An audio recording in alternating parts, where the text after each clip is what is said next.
મારા કિચનમાં તમારા બધાનું સ્વાગત છે। આજે હું બનાવી રહી છું ધાણી મમરાનો ચેવડો। તો ધાણી મમરાનો ચેવડો બનાવવા માટે મેં 200 ગ્રામ ધાણી લીધી અને 200 ગ્રામ મમરા લીધા। પછી એક કડાઈમાં તેલ લીધું। તેલની અંદર મેં 1 વાટકી સિંગદાણા એડ કર્યા અને એને ધીમા તાપે ફ્રાય કર્યા। એ થોડા ફ્રાય થઈ ગયા પછી 1 વાટકી મેં કાજુ એડ કર્યા અને કાજુ અને સિંગદાણાને ફ્રાય કર્યા। સરસ ફ્રાય થઈ ગયા પછી એક વાસણમાં મેં લઈ લીધા।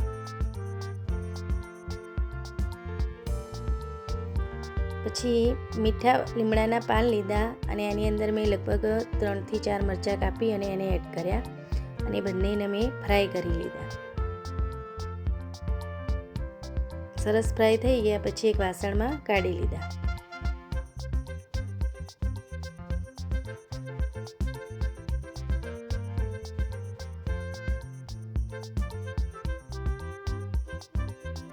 પછી મેં 2 પાપડ લીધા હતા અડદના, એને પણ મેં તેલમાં તળી લીધા। આ ચેવડામાં પાપડનો ટેસ્ટ સારો લાગે છે એટલે મેં અંદર 2 પાપડ અંદર એડ કર્યા હતા।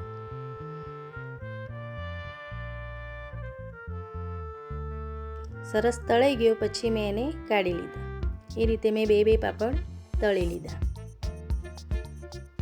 પછી થોડું તેલ લીધું, એની અંદર મેં હિંગ એડ કરી અને થોડી હળદર એડ કરી અને મમરા એડ કર્યા અને એને ઉપર નીચે કરી અને એને શેકી લીધા।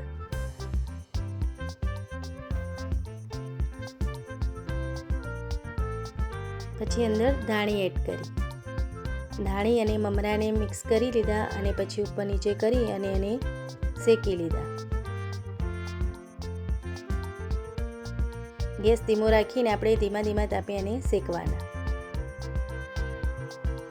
પછી મેં થોડી કઢાઈને પણ પકડી અને ઉપર નીચે કરી અને સરસ શેકી લીધા। સરસ શેકાઈ ગયા આપણા મમરા અને ધાણી। પછી મેં અંદર મસાલો એડ કર્યો। તો 1 ચમચી મેં વરિયાળી જે કચરી વાટી હતી એ એડ કરી, 1 ચમચી મીઠું એડ કર્યું, 1 ચમચી ખાંડ એડ કરી અને બધું જ મિક્સ કરી નાખ્યું અને 1 વાટકી મેં ચણા દાળ જે નમકીન આવે ને એ એડ કરી, એને પણ અંદર મિક્સ કરી નાખી। પછી ધાણી અને મમરા અંદર નાખી અને એને પણ મિક્સ કરી નાખ્યા।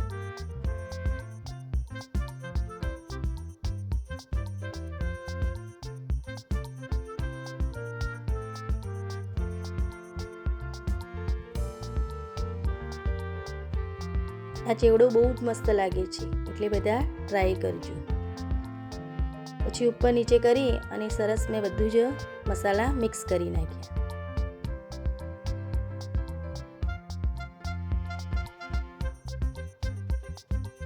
પછી પાપડને પણ મેં ભાગી અને ઝીણા એના કટકા કરી નાખ્યા, એને પણ અંદર મિક્સ કરી નાખ્યા।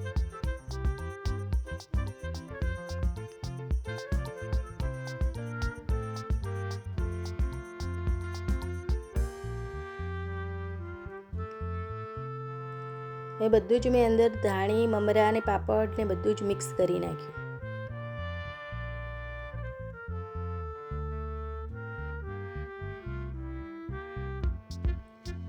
બધું જ મિક્સ થઈ ગયું પછી મેં એક ડીશમાં લીધું। આ ચેવડો ખાવામાં બહુ જ ટેસ્ટી લાગે છે અને નાના બાળકોને તો બહુ જ ભાવે છે એટલે બધા ટ્રાય કરજો। આવજો।